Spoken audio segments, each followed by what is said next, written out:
राष्ट्रवादी पक्षामध्ये उभी फूट पडल्यानंतर दोन्ही पक्ष जे आहेत ते वेगवेगळे झाले। त्याच्यानंतर निवडणूक आयोगाने पक्ष आणि चिन्ह हे अजित पवार यांना दिल्यानंतर पक्षासाठी आणि चिन्हासाठी लढाईची सुरुवात जी आहे ते शरद पवार गटाकडून सुरू झाली। त्यानंतर निवडणूक आयोगाने कुठेतरी आता तुतारी हे चिन्ह आता त्यांना बहाल केल्यानंतर एक आनंदाचा माहोल या ठिकाणी राष्ट्रवादी कार्यालय ठाण्यामध्ये दिसून येतो। जितेंद्र आव्हाड यांच्या कार्यालयाच्या बाहेर तुतारी वाजून येते। पदाधिकारी राष्ट्रवादी कार्यकर्ते जमलेले आहेत आणि त्यांच्याशी आपण बातचीत करणार आहोत। अध्यक्ष सुभाष देसाई ठाण्याचे, काय सांगाल, कशा प्रकारचा आनंद व्यक्त करतायत? समाधानी आहात का ही तुतारी तुम्हाला निवडणूक आयोगाने बहाल केल्यानंतर?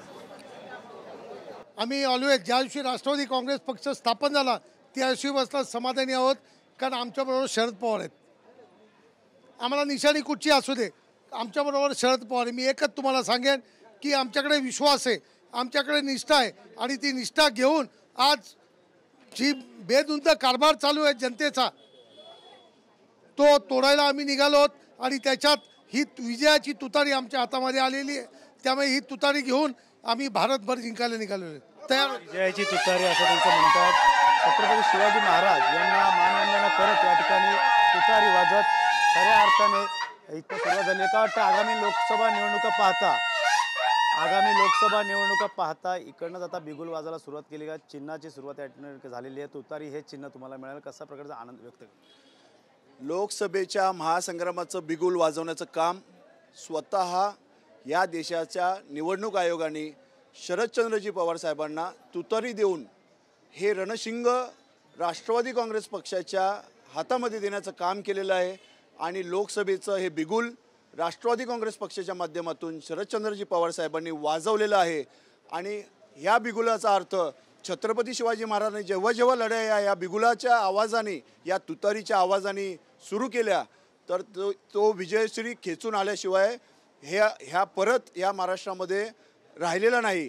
त्याच अनुषंगाने परत एकदा हे बिगुल वाजून, हे रणशिंग वाजून या महाराष्ट्रामध्ये शरद पवार साहेबांची ताकद या तुतारीच्या निशाणीवरती आपल्याला दिसून येईल। आणि अनेक ठिकाणी, अनेक मतदारसंघामध्ये, मग ते लोकसभेचे मतदारसंघ असू दे, विधानसभेचे मतदारसंघ असू दे, विविध ठिकाणी या तुतारीच्या चिन्हावरती शरदचंद्रजी पवार साहेबांचा विजयश्री आपल्याला येत्या काळामध्ये दिसेल। तुतारी वाजून गद्दारींना गाडणार अशा प्रकारचे फलक तुम्ही हातात घेतलेले, नक्की गद्दार कोण आहे आणि पक्ष चिन्ह आज खऱ्या अर्थाने तुम्हाला तुतारी मिळाली? अतिशय चांगलं काम निवडणूक आयोगाने केलेलं आहे। शुभचिन्ह आम्हाला मिळालेलं आहे तुतारीच्या रूपाने।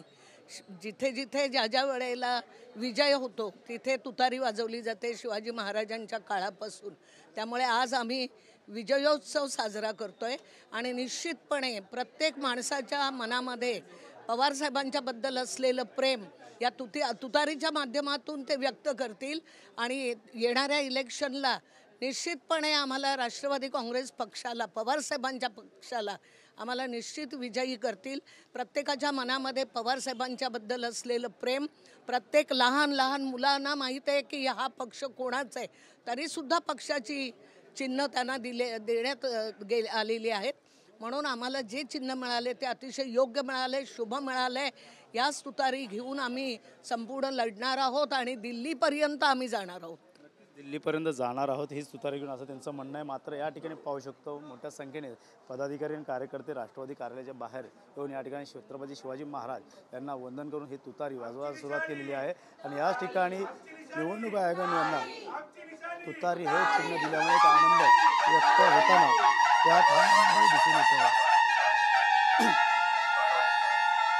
त्यामुळे आगामी निवडणुकीसंदर्भात आता तुतारी कशा प्रकारे चिन्ह हे लोकांपर्यंत पोहोचणार हे देखील पाहणं गरजेचं राहणार आहे। त्यामुळे दिनेश दिवेसह गणेश सोला, TV मराठी, ठाणे।